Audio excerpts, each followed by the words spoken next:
müharibənin canlı şahididirlər. Elə həmin oğullardan biri də Rəşad Aslanovdur. Haqqında bu sarda özünü tanımamışdan qabaq onun haqqında danışılan dastanları eşitmişəm. Şəhid ailələrində onunla bağlı olan şirin söhbətlərin şahidi olmuşam. Odur ki, mən sözü vermək istəyirəm müharibənin canlı şahidinə, Şuşa cəngavəri kimi tanıdığımız Rəşad Aslanova. Zəhmət olmasa yaxınlaşsın, o da qəlbindən keçən duyğuları, danışmaq istədiyi xatirələri bizlərlə bölüşsün. Əziz və hörmətli başımızın tacı olan şəhid anaları, şəhid ataları, şəhid həyat yoldaşları, şəhid bacı qardaşları, şəhid övladları, sizi hər birinizi bizim qürur mənbəyimiz və and yerimiz olan bu şəhid məzarların qarşısında salamlayıram. Və hər birinizə minnətdarımı bildirirəm ki, belə bir bizim şəhidlərimizi belə yad edirsiniz və gözəl tədbirlər keçirirsiniz. Baş gizir Nurmiyyətov Çoban 4 ildən artıq mənim tabeçimdən xidmət edib. İlk tanıdığım gündən mən ümumiyyətlə Naxçıvan Muxtar Respublikada yerləşən bütün hərbi hissələrdə xidmət etmişəm, müxtəlif vəzifələrdə, rütbələrdə. Növbəti dəfə 2010-cu ildə mənim təyinatım çıxdı. Naxçıvan Muxtar Respublikasında yerləşən Şahbuz rayonunun Şahbuz rayonunda yerləşən hərbi hissəsində orada kəşfiyyat bölmə rəisi, kəşfiyyat rəisi vəzifəsinə təyin oldu. O vaxtda rütbəm mayor idi. Hələ ora ilk gəldiyim gündən mən hələ o vaxtda kimi çoban qardaşımı tanımırdım. Ora ilk gəldiyim gündən hamı mənə başladı ki, sizin bir yeriniz var burada. Hərbiçi kimi hərbiçi, insan kimi insan, gözəl bir insandır və hər yerdə də o adam birincidir. Dedim, haradadır? Dedim, bəs Şahbuz rayonunun Batabat deyilən bölgə var, hansı ki orada da görmüşsünüz. Batabat bölgəsində orada Ermənistanla sərhəd keçir, həmin orada hava bürosu deyilən bir post var idi. Həmin postun böyüyüydü, mənim qardaşım. Və hamı bunu tərifləyirdi, komandirlər olsun, döyüş yoldaşları olsun, silahdaşları olsun. Və biz də vaxt aşırı bir brigadanın qərargahı kimi bütün postları gəzirdik. Gəzirdik, yoxluyorduk, oradakı vəziyyəti, şəraiti, səliqə sahmanı və digər məsələlər, təminatı hamısı yoxluyorduk. İnanın ki, o hərbi hissənin 37 dənə belə düşmənlə sərhəddə postu var idi. Bəlkə də ondan çox, indi 37 yadımdadır. Və biz qərargah olaraq bütün postları vaxt aşırı həftədə bir dəfə gəzirdik. İnanın ki, o 37 postdan ən nümunəvi, ən səliqə sahmanlı, əskərlər hamısı üstü başı təmiz, özü nizam-intizamlı, yəni dörd dörtlük bir post saxlayırdı mənim qardaşım.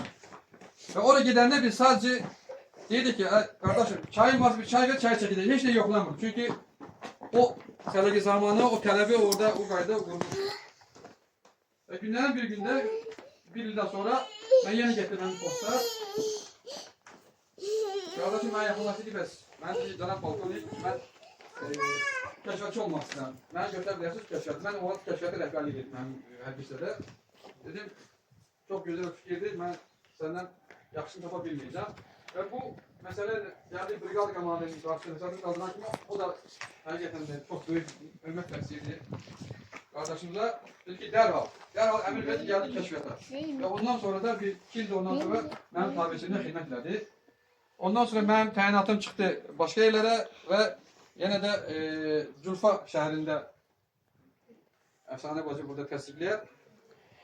Orada xidmət yollarımız bir də birləşdi. Ondan sonra 2013-cü ildə Naxçıvanda yeni bir hərbi hissə yarandı. O da bu gələn gənc əskərlərin 3 aylıq kurs keçmə hərbi hissəsi idi. Və orada komandalı yenə də ən nümunəvi zabit və gizliləri yığırdı ora. Ki, gələn gənc əskərlərə yaxşı maraqlansın. Əskər ilk gəldiyi gündən nətər yetişirsə, o qayda xidmət davam edir.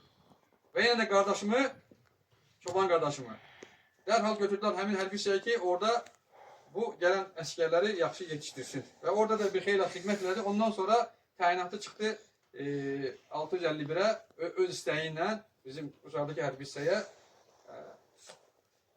2020-ci ildə Vətən müharibəsi başlayanda qardaşım da öz töhfəsini verdi. Vətən müharibəsində mən həqiqətən də eşitdim ki, bizim çoban qardaşımız şəhid olub, şəhidlik zirvəsinə qalxıb.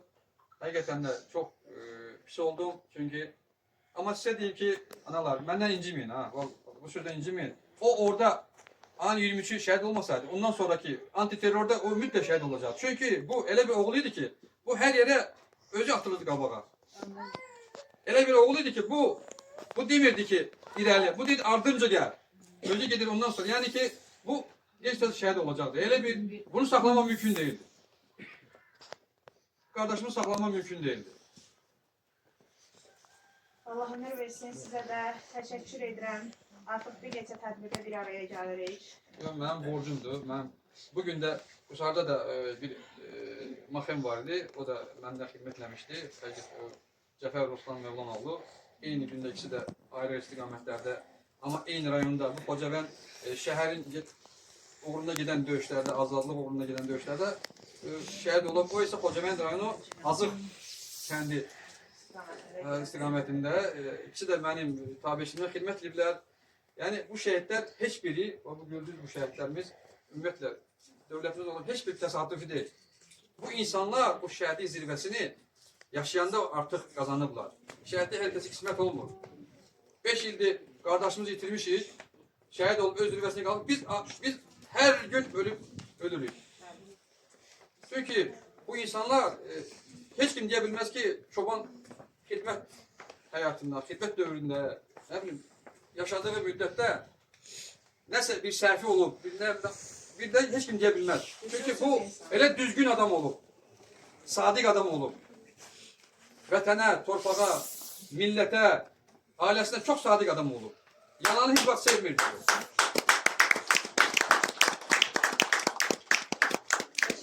Bugünkü gündə nə deyə bilərik? Bizim əvvəllər Respublikamız, dövlətimiz yeraltı sərvətlər deyəndə qazı, nefti, digər faydalı qazıntılar nəzərə alırdı. Bugünkü bizim gündə bizim yeraltı sərvətlərimiz şəhidlərimizdir. Və